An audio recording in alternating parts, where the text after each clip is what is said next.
a good time to be a Persona fan. With Persona 4 Arena Ultimax out, Persona Q out in November, and with Persona 4 Dancing All Night, and Persona 5 coming out next year, things are looking good. As a direct sequel to Persona 4 Arena, Persona 4 Arena Ultimax picks up a week after the previous game ended. Now a mysterious red fog starts plaguing Inaba, a fog similar to that inside of the TV world. This leads to a reunion between the investigation team, the Shadow Operatives, and a brand new scar-faced antagonist. It's showtime! As canon, P4AU links P3 and P4 storylines, which could be the very end of both tales. This puts a heavy weight onto the plot. If you're looking at the narrative from a canon perspective, the progression of these two stories is advancing characters that you've possibly been in love with since 2006. This becomes a walking on eggshells type of situation.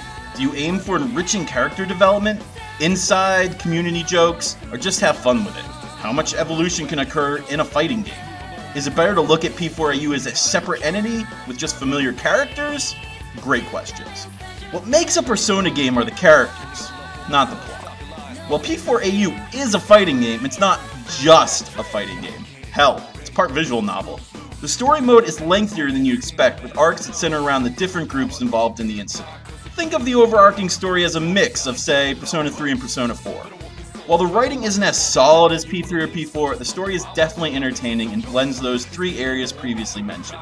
For the Persona fan who doesn't care for fighting games, you can sim the fights which occur throughout the story. Even without story mode, Persona 4 Arena Ultimax nails character portrayals with the little things. Every day's great at WOW! There are so many minute details, phrases, and animations that fans will pick up on and love. The attention to detail is easily my favorite feature of this game. The addition of shadow versions of the majority of characters is where this really shines. From Yukari taking a shower like in the Lover's Dungeon, to Kanji transforming into a loincloth during his bathhouse dungeon, and Rise transforming her microphone stand into a stripper pole, the shadows are downright fantastic. These little things breathe so much life in the fighting game characters. Even when the shadows talk crap after a victory, it's always relevant to the thoughts of the true self. Endless kudos to Atlus and Arc System Works on this one. Due to the fact that P4AU is a Persona game, the music is phenomenal. From the option menu alone, you can listen to nearly every P3 and P4 track. What else could you want? Battle themes consist of the various combat music from various Persona titles. The game often defaults background music to correlate to your opponent. For example, fighting Shadow Kanji will trigger the Bathhouse Dungeon OST.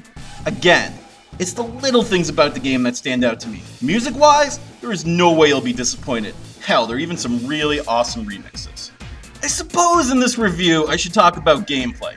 Whatever. For P4AU, I like to use learning to play bass guitar as an analogy. It's really easy to pick up and learn the basics, but the learning curve and mastering is, well, through the roof. If you're a die-hard Persona nut and don't know your way around a fight stick, you can still experience all of the game's content. For many of the various modes, there is an option called Safety, which is easier than easy. The infamous auto combo exists so literally anyone can pull off a flashy combo and even add SP skills at the end if you have the SP in your reserve. The combination of Safety and the auto combo can get you through nearly all of the game's content. With that said though, the tournament scene is already very apparent. Between the challenge mode and training mode, you can literally just sit there for hours creating new, devastating combos to unleash online or couch versus mode. Once you're comfortable with a character, now you can learn their shadow version. These versions of these characters have similar movesets, but play by different rules. They can't burst, awaken, or use instant kill finishers. Shadows have more HP, but do less damage. Additionally, SP gauges fill nearly twice as fast, SP carries over rounds, can use Awaken SP skills anytime, and can enter a Shadow Frenzy that reduces SP skill cost and allows normal attacks to be jump cancelled. Pretty groovy. The combat is quite responsive, and for the Xbox 360, which I played it on, the frame rate is remarkable. Overall, the action comes off as smooth and entertaining. For an onlooker, the visuals and art are quite pleasing and true to the Persona style. The scenery is an ideal blend of familiar and new.